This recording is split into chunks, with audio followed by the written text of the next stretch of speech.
Thank you. Is this thing on? Can you hear me now? Good. My name is Wilhelm Andersen. I'm a developer.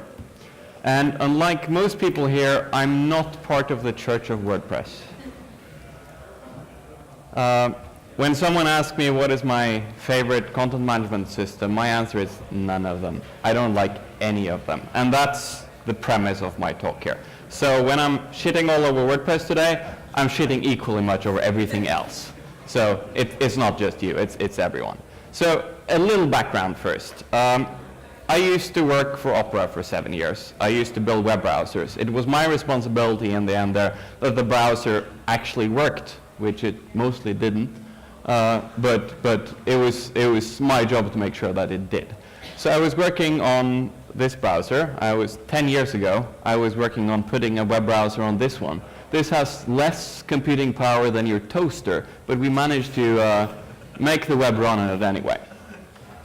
The last 9 years, I've been involved with this crazy group, W3C, where we try to figure out, okay, what should the web of the future actually look like? Which standards and tools do we need into the future? And this group is mostly wrong, but give them 15 years or so, and they will take their half-baked specifications and turn them into something actually usable. So that's what I've been doing there for the last 9 years. Today, I run a small development agency based here in Oslo. Half my team are essentially reformed browser engineers. So we used to build web browsers that rendered web pages. Now we do the other way around. We build web pages that are supposed to render sensibly in web browsers. And there's a lot of post-traumatic stress involved here. Like after consuming the code you guys wrote 10 years ago, making that run in a web browser, I can't love any content management system after seeing what comes out of them. So that's kind of the premise here. Today, I'll be talking about the future, about pies in the sky, about things that don't exist. And I'm trying to point out a direction of where I believe we need to go in the future. So even though I'm not part of the Church of WordPress, I agree with you all on a few things. I love the web. If I was a member of a church, it would be the Church of the Web. Because I thought 10, 15 years ago that Windows applications were bullshit. I thought Java applets were a fad. I thought Flash was idiotic.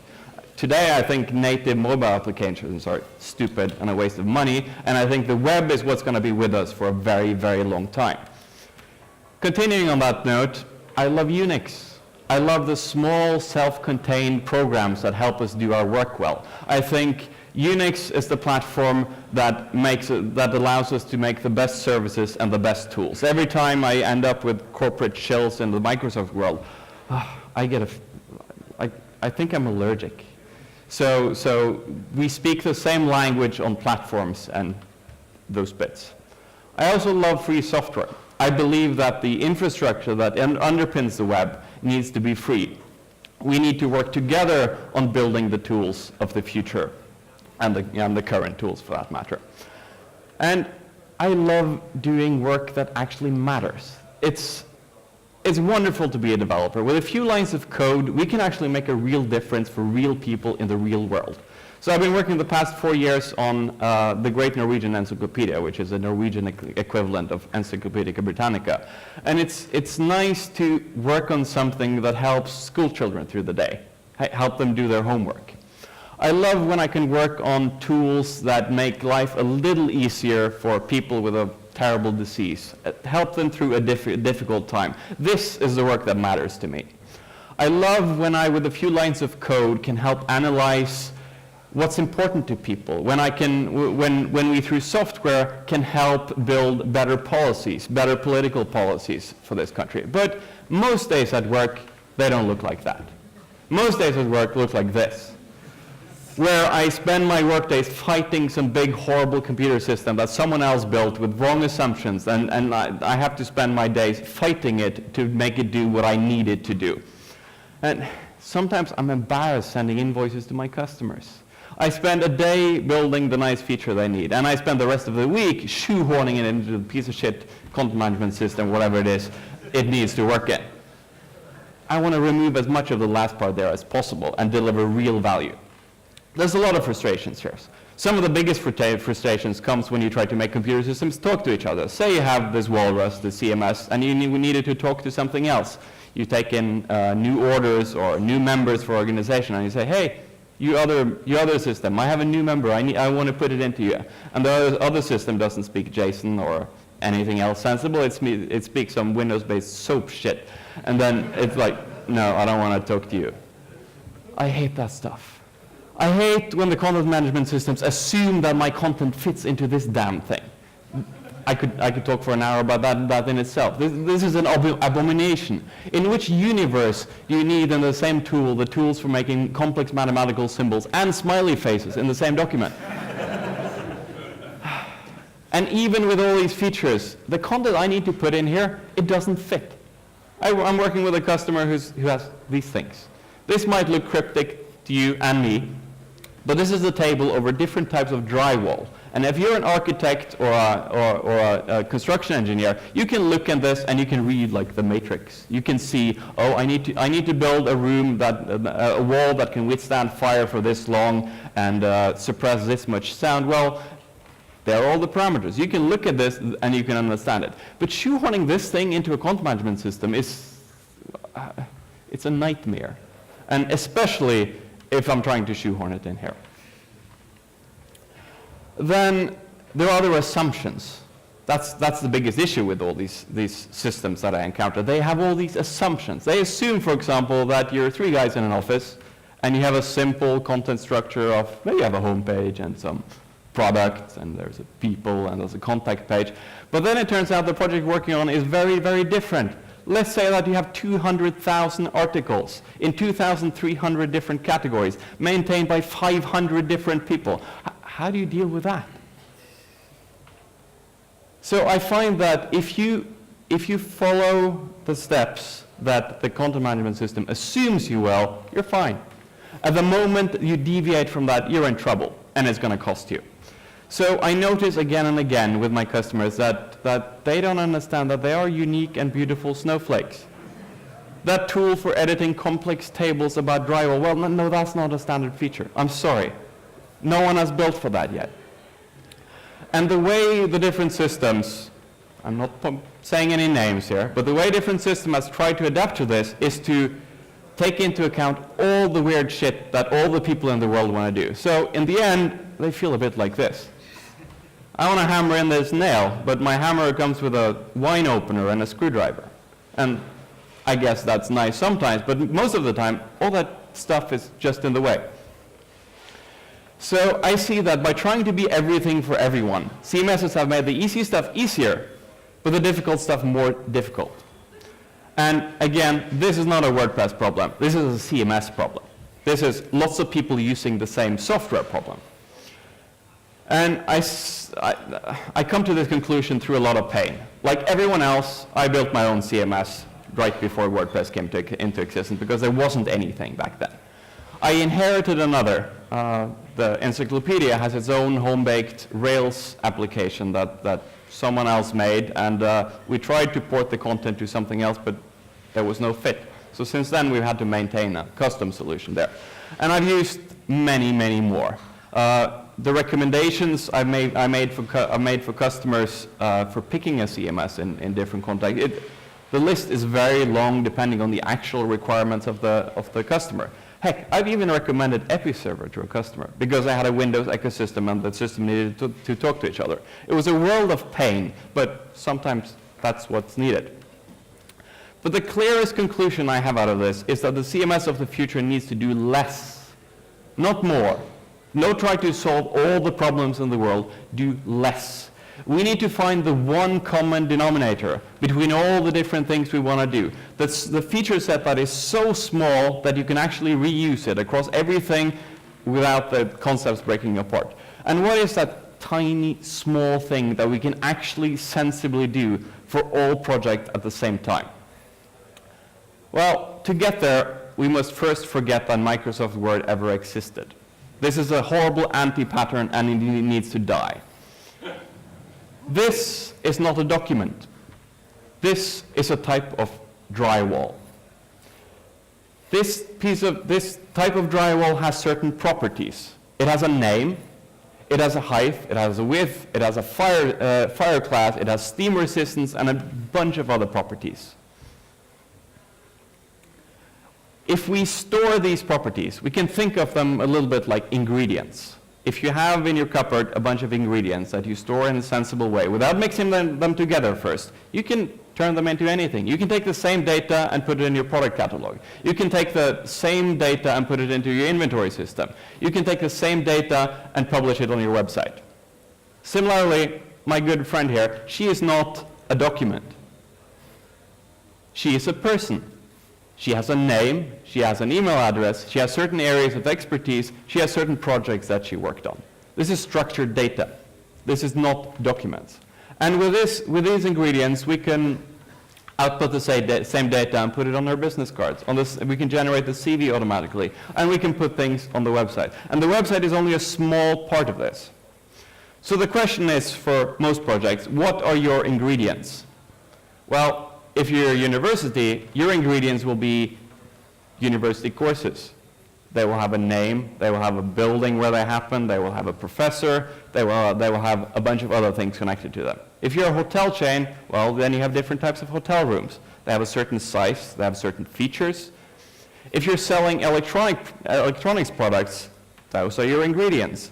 You have different products with different categories, with different properties. If you are the municipality of Oslo, you have many, many, many ingredients. One of them is kindergartens. We have a particular location. They have perhaps some requirements for how you get in there, and so on. And sometimes finding those ingredients can be a little tricky. So what if my ingredients are just text? Well, it's never just text. There's always some underlying structure that we should extract from this, so we can reuse the same ingredients over and over again. We recently built a project for an organization, and here's a simple article page they have. They have a title, they have an introduction, they have a headline, they have a list of things, they have a list of links, they have another headline, they have some more prose, and then they have a fact box here. Similarly, on other pages, they have the same title, they have the same introduction, they have the same subheading, and then there's the ingredient of a human with certain properties that we can pull in a sensible way. So in the same way as a piece of drywall can be distilled down to certain ingredients, so can an article. It can consist of a block of a paragraph. There can then be an illustration, and we wouldn't save that illustration as a blob of HTML where someone floated that image right, and 3 years later when you redesign, that float still follows you around. But let's save the canonical eternal values here. This picture, well, it needs a file. It needs an alternative text for when you can't see the file, and it needs a caption. It might need more in the future or less. There's a fact box which has certain properties. There's a subheading which has certain properties. And there's a paragraph again. So we can mix this together in this way. So have any of you, oh, I'm sure you have. When was the last time you tried to extract data from an old WordPress installation and trying to morph it into something new? Your customer has a new marketing manager and he wants to put his sign on everything. So let's redesign everything and do everything differently. And you need to transform your old content into something that makes sense in the new system. And then, oh, wonderful, WordPress has an API. I can cleanly get out all the data. But no, you can't. Because then you stumble across this content block, which is a giant mess of stuff. So this editor must die. Keeping all the structured data in a pile like this is a maintenance nightmare. What we need to do is to separate our content management systems in three. I see three components of any such system. I might be taking this food analogy a little far now. But at the core of everything is your structured data. Those are the ingredients. With those ingredients, you can make anything. Then there's the editing tools. the tools you use to maintain and improve your content every day. And then finally, there's the front end, the finished product which everyone sees, which might change with the trends. Right now, all web pages in the world look exactly the same because that's the current trend. And in 2 years again, they will look different. But the structured data underpinning this shouldn't be tainted by that. We should keep that as clean as we can. So ideally, I see us splitting the system in three. And these different things, they speak to each other through APIs. Yes, we already started. We partly do this already in a bunch of systems. We need to make it cleaner. So let's look at the structured data first. I had a revelation a few years ago about the importance of keeping your structured data clean and maintainable for the future. I was working on the Great Norwegian Encyclopedia, and I was working with Francis Sejersted, who turned into my mentor during the project. I don't know if you know him from earlier, but he used to be a history professor. He was in charge of Fritt Ord, who funded this project. And he was also in charge of the Nobel Committee, handing out peace prizes for God knows how many years. He's the most proper man I have ever met. He's the kind of guy you can hand the Nobel Peace Prize to, and he will distribute it in a way where you won't be embarrassed after. You can trust this guy. And this encyclopedia project ended up in my lap, and I treated it like every other software project. Like, this is a piece of mess, and sure, we can do something with it. And then he says to me, your data will outlive you. The stuff you're holding in your hands now has 100 years of history in it. We've been maintaining this data for 100 years. And I was sitting there with my usual sloppy approaches, and I was holding it in my hands. At this point, I was alone on this project. Complete madness. But I was holding 100 years of history in my hands, and I was thinking, okay, if I drop this, we're fucked.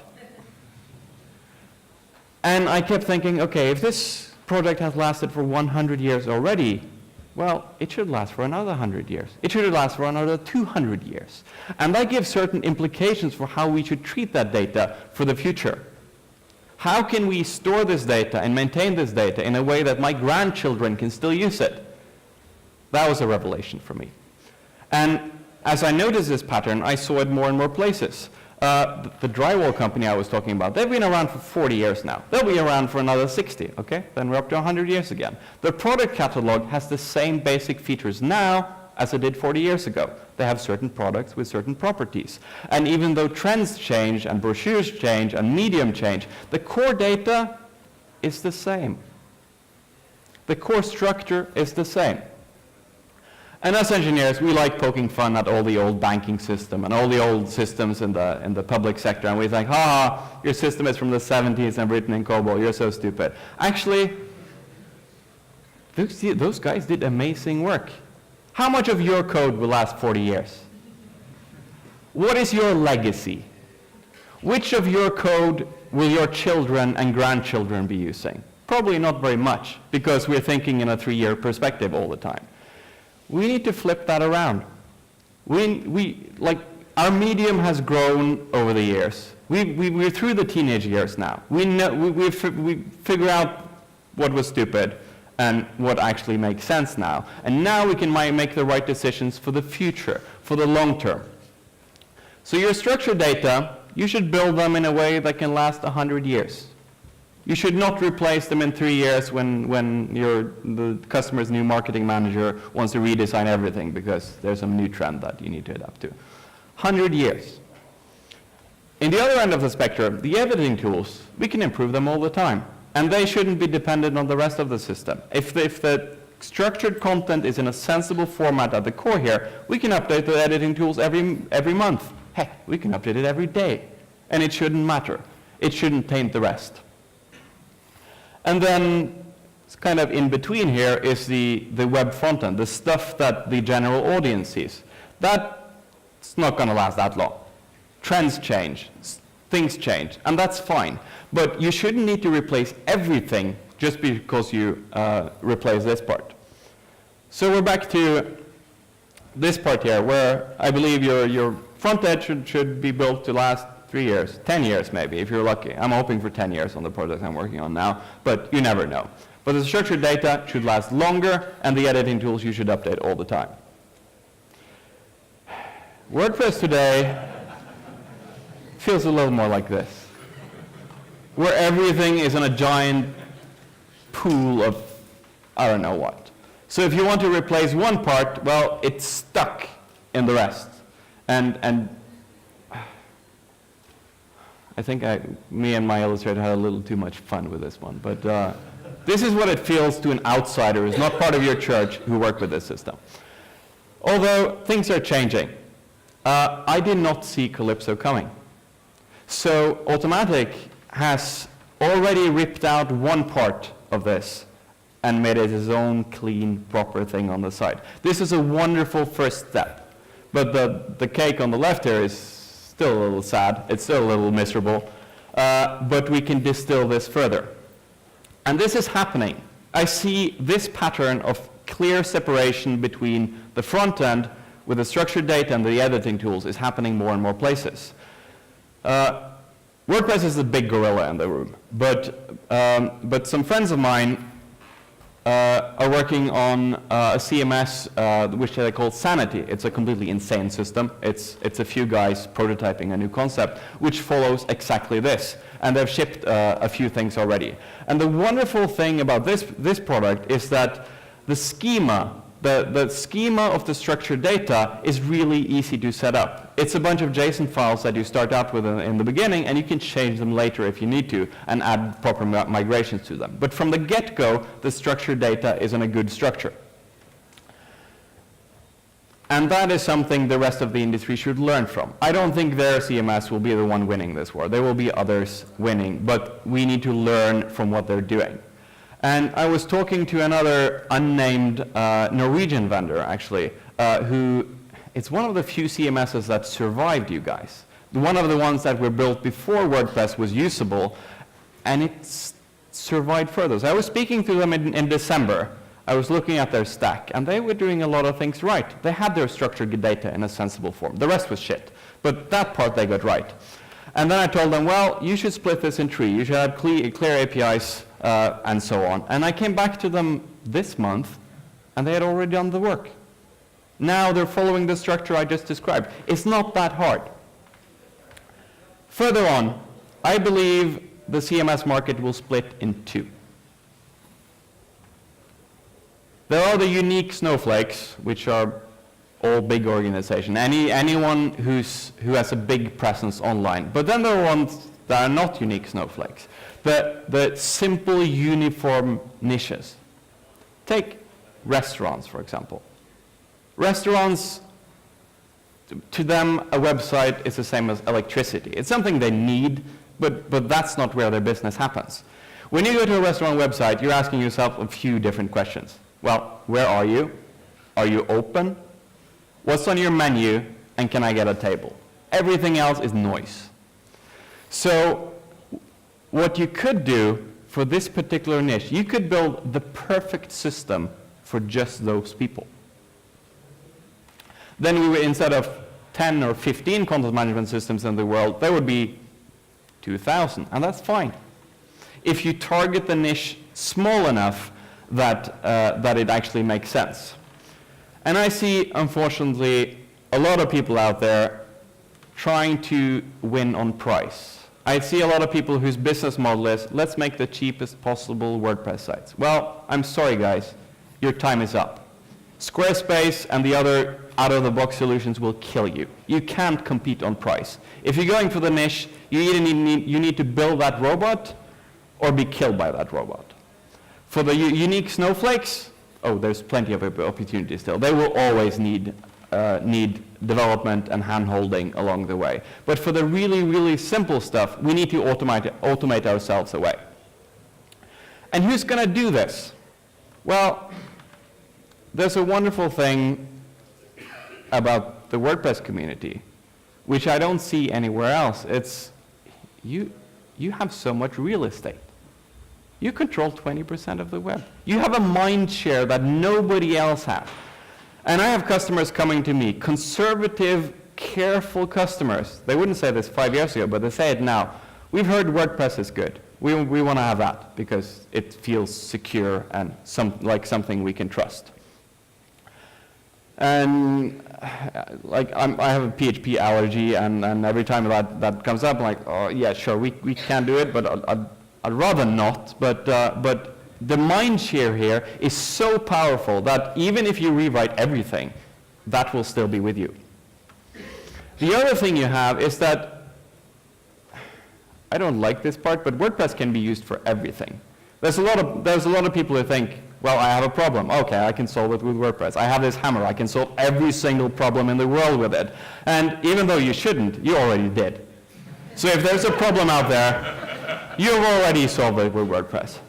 And you baked all these different strange things from with the basis of WordPress. And there are some abominations out there that I wouldn't touch with a 10-foot pole. But in that, there are some truths. There are some lessons. And if you take those lessons and you distill them down to the essence, distill them down to what you actually learned, there is so much value. So in those 33,000 commits on the WordPress core, there are so many lessons. There are so many edge cases you've already handled. So when you're up against the young upstarts who take that niche or that niche, well, you have more experience. You have the secret sauce here in your DNA. Your code base is shit, sorry. But the essence of it, the problems you've been able to solve with it are fantastic. So instead of being killed by that robot who automates you away, you can build a better one with the basis of this essence of lessons that you have learned. You now have, like, you've built every imaginable restaurant website already with this thing. Let's generalize that and turn it into a ready-made one-click solution. And with that secret sauce, yeah, you can trump all the other vendors there with that experience. But you need to act, and you need to act now because the train is moving. The other thing you have, which nobody else has, is this amazing community of crazy cooks. You share your stuff. Instead of hogging your plugin or your software or your infrastructure, you share things openly. And that is a comparative advantage that everyone else in the business are going to struggle to keep up with. So if you focus those efforts from that fantastic community on leaping ahead of the competition, you can get there. And sometimes you have to burn the city to save it. When Napoleon was approaching Moscow in 1812, his armies had been unbeatable up until then. What the Russians did, they torched Moscow. They burned it to the ground. And when Napoleon got there with his armor, well, there was nothing. And they were routed and lost. So to save WordPress, you need to burn it. You've already started. And you really, really should continue with that. Calypso is a wonderful first step, and you need to continue in the same direction. If your company's main advantage is that you know all the ins and outs of the horrible PHP mess of those plugins over there, you might want to diversify a little. But if you work on the next generation of things, you can leapfrog past the competition. And actually, that's all I have. Thank you so much for listening.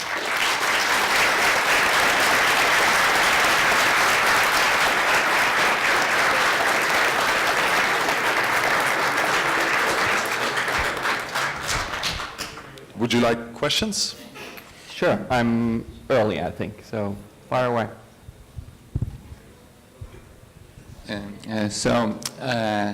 Do you have like a tell looking at something for the first time you see it?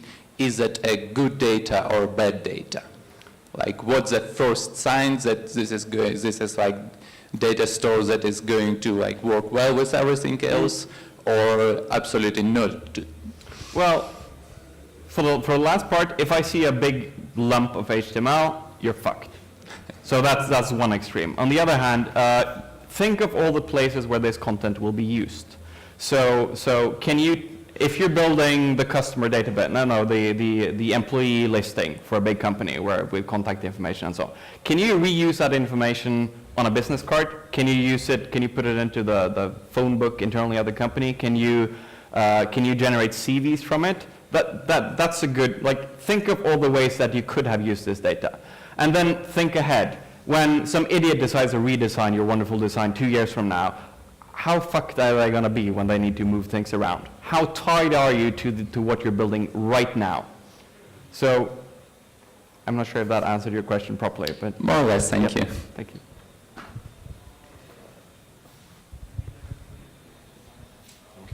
Thank you for an excellent talk. I think it's really necessary that WordPress peeps like us actually to get to hear your experience and an outsider's view on things. And my question is more about the structure thing and the semantic web, which I don't remember was before the Web 2.0 or after, as a trend in the business. And the point of semantic web was that you can take the data from that database, and I can use it on my project. Mm-hmm. So you can move it between systems. At this moment, what I'm hearing is that I'm not really understanding like the structures you're suggesting. Should they be open and usable by everybody, or do you need to make them sufficient for your own needs within your project? So, and that's the first part of the question. And the second thing is like why the XML and SLT, the templating thing, which was a wonderful thing in theory, just never caught on. So, and how do you see that being related to what you just said? So the semantic web first, and XML, XSLT. 15 years ago, the WCC was dominated by essentially academics who never had a real job. So they were dreaming out this fictional concept of, let's make the semantic web, let's make this grand pie in the sky, and nobody gave a shit, because it's not, the way they took it, it's not really important. It didn't solve any business needs. So what happened instead is that some of the same concept have come into existence in other ways. Like we build, a lot of services have built good APIs for gathering data out, which do not follow the horrible bloated specs that some academic conjured up in the back room, high on something. The other thing is that we have things like microdata that sprung into existence, well, from a different angle again. The semantic web guys were thinking complicated things like RDFA and stuff like that, but the developers of the world wanted something simpler, and that's what we got. When it comes to should your API be open and usable by the world, my answer is it depends. If you are a public institution, if you are the state of Norway, if you are the municipality of Oslo, your data should be open and reusable in any way. Right now, like, take the data about which postcodes or streets correspond to which schools, for example. That might be useful information that you can use if you're doing real estate work or if you're doing, well, anything else really. And right now, that information it exists in PDF form, which is the worst horrible cake, deformed cake you can imagine. So that data should be open and free and free for the general public to use. And then for other things, well, maybe it's not so good for your business if all your data is open. Maybe it is. So, but I believe that channeling things through good APIs in the first place and using those APIs forces you to do the things you need to get things right from the start. So with the encyclopedia, I inherited a code base that was written by someone else. But we have built APIs on top of that. Our data model sucks. It still sucks. But it's getting there. But if the application used those APIs as a first-class citizen in the first place, those APIs would have been much better than they actually are today. So even if you don't make them available to the public, you should build them and use them. And then it's a business decision whether it should be open or not.